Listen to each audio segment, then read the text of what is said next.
Dito rin niya nakilala si Tony Crane, ang unang asawa. I used to work as a cashier at Santa Cruz. I was just a clerk. Doon ko na-meet ang first husband ko eh. My ex-husband was a merchant marine. 1969 kami kinasal dito sa Philippines. Tapos, dalawang anak ko dito, isang babae, isang lalaki, si Cherry at si Roy. I didn't know na yung Tulog na tayo? pala Tulog na tayo? American citizen siya. Tulog na tayo? Na isip niya na Tulog na magpunta tayo? kami ng Guam. Pagdating ko sa Guam, I bear 3 more children. Sa Guam nahirapan ang mag-asawang Lydia. Ba't yun, bebe? No, love lang, papay. Love, love lang. Maya?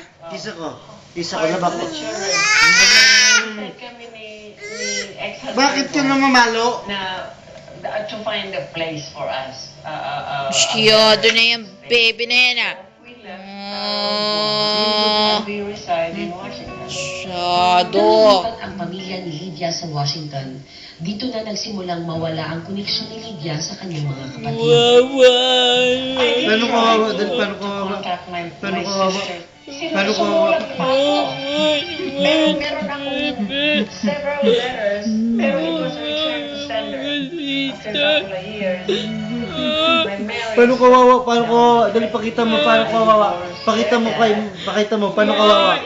Battle about the children's custody. Kasi... Yak, yak, yak. Yak, yak, yak. Yak. Ipapadala natin sa ano, Channel 2. There's only one child. Oh, flying kiss, flying kiss, flying kiss, flying kiss. My marine, Ma. my